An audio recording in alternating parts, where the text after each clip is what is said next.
Today we're going to be talking about the inverse trig functions differentiation. Unlike some of the previous lessons, we're going to go ahead and go in and just do a quick review through the warm-up. So if we look up top, looking at our notation, we're asked to find the derivative of this.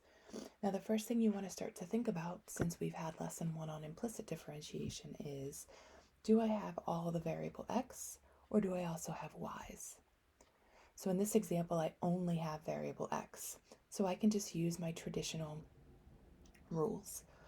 When I look at this, this is going to be an example of the power of the rule where we need to not only use the power rule, but then the chain rule says we're going to have to take the derivative of the inside. So let's start with the chain rule involving the power rule. So I'm going to take negative 3/2. I'm going to multiply by 8. I have a quantity to the 7th. Now the key thing is that when we did the chain rule, remember, what's on the inside, the inner function, remains the same until we derive it. So now the chain is to multiply by the derivative of what's up top here. These are going to cancel to a 4, which simplifies to negative 12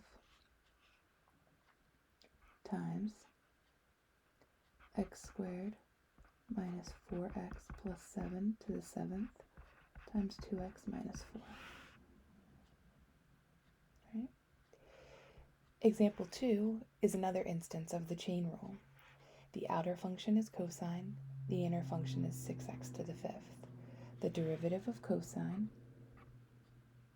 so y prime, is going to be negative sine. Remember, we keep the inner function the same. And then we're going to multiply by the derivative of the inner function, which is the power rule.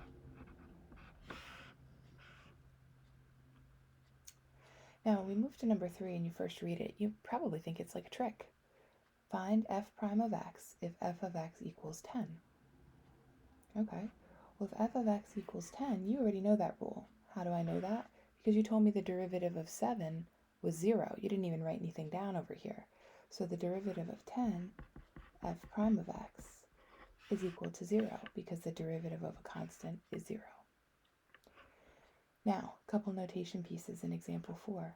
Find y prime means find dy dx. If I look at my function, this is the first time in our warm-up that we were given both x's and y's as part of the function. So I'm going to automatically have to switch now to implicit differentiation. I wasn't told to, but that's the rule I need to use. So derivative of 5x is 5 minus 2y attach a dy dx is equal to the derivative of sine, which is cosine y, times a dy dx.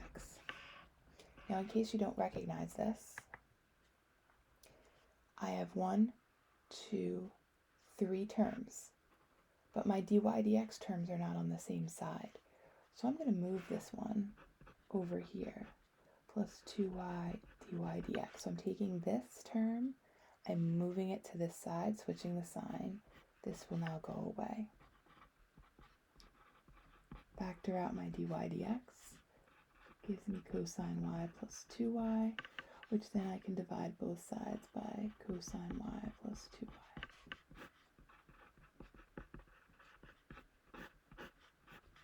To tell me what my dy dx is. The next thing I'm going to ask you to do is to take out your golden ticket. You either probably copied it down, looks like this, or you might have printed it yourself. You'll notice that down here on the bottom, we have a bunch of what we call inverse trig functions.